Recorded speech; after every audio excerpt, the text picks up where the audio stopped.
Hi everyone, I wanted to pop on real quick and talk about a requested topic of added sugars.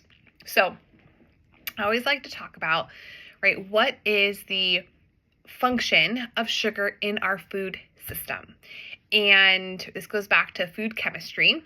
Sugar, along with salt, are two natural ways that we can preserve food. It maintains freshness, it increases shelf life, stability. It is a natural preservative in our food system. So very, very important in our food system to add to things to preserve quality, freshness, etc. So that is a very functional standpoint of sugar. So whenever my clients hear, "Oh my gosh, added sugar, that's so bad," I'm like, no, it's fabulous, right? It's there for a reason. I think oftentimes sugar, it gets such a bad rap and can feel so scary. And it's like, added sugar, why are they doing it? Why is our food system trying to hurt us? And I'm like, wait a minute, time out. From back in our, I was gonna say our bushwhacking days. I don't know if that's a thing, but back in the day, people would salt their meat to preserve it. They would add sugar to different baked goods and products to preserve, right? Like I said, the freshness, make it last longer. So it's a very important ingredient in our food system for that functionality standpoint. This whole other realm is for taste. Sugar tastes yummy, right? We add it to things because it tastes yummy. My first thing, I just went out to lunch and I got a lemonade, and yes, is there added sugar in there? Yes, it tasted delicious. And so we talk about functionality and then just like the deliciousness of it as well. So added sugars they play two different roles, both equally as important. So we talk about this question about how much added sugar is too much, and really,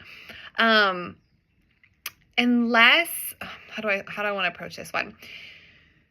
We talk about renourishing the body. If we're still in this place of we need to renourish the body, we need to weight restore.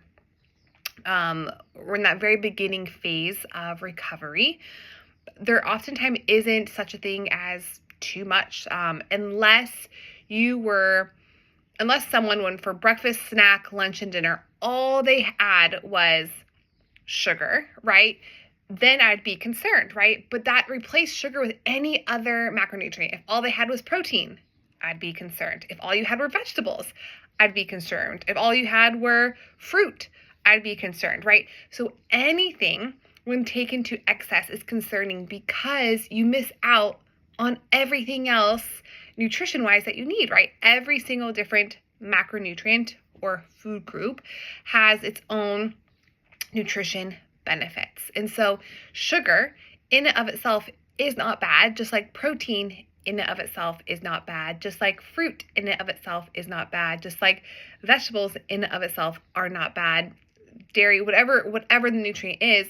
But when we're eating a single nutrient while sacrificing all the rest, we miss out on other really important nutrients. Every food group has their own nutrients that they give to our body.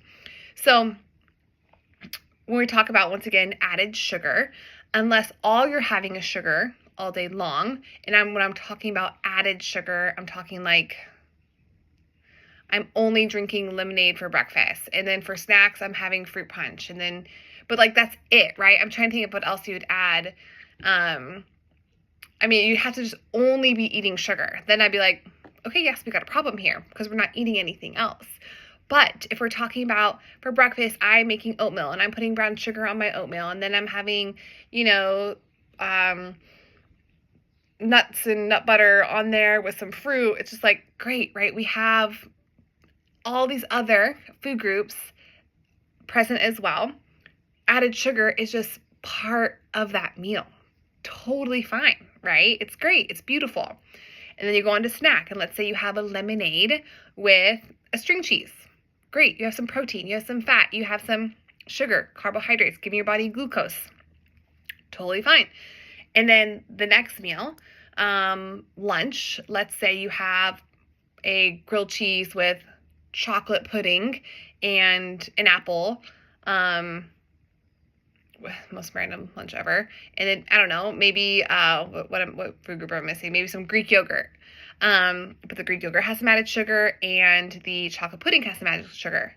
Great, fine, because we have protein, we have dairy, we have carbohydrates, we have a piece of fruit, right? It's all balanced. We have everything. So that goes on for every other meal. We need sugar at every single meal and snack, right? We just do. Whether you're weight restoring, whether you're stabilizing your nutrition, whether you're just existing as a human. Sugar comes from our food groups: carbohydrates, dairies, fruits, and a little bit of vegetables. So sugars, whether they're added or not, are broken down into our body into glucose. Glucose is what is used for our body for energy.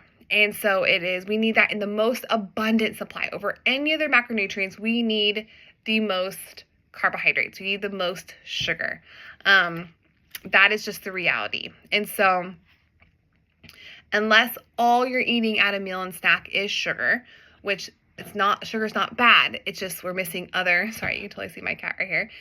You're just missing other food groups, right? We need all the other food groups. You don't have to put a limit on added sugar, right? It's safe. It's great. It's only going to provide your body with the glucose that it needs to heal, to honestly heal. So I never put a limit on added sugars. And then even when I have clients that don't need to weight restore, just stabilizing food intake, like same. We don't need to put a cap on added sugars. What we're just striving for is just balance overall. Are the other food groups present? Is there variety, right? Like added sugars are going to be everywhere because of what I just mentioned in a lot of ways, and that's not a bad thing. We don't have to worry about them. So hopefully this video is helpful. Added sugars are fine. It's okay. Right? We're just striving for balance overall, but we don't have to get hooked or too caught up on that one ingredient. All right. Bye, guys.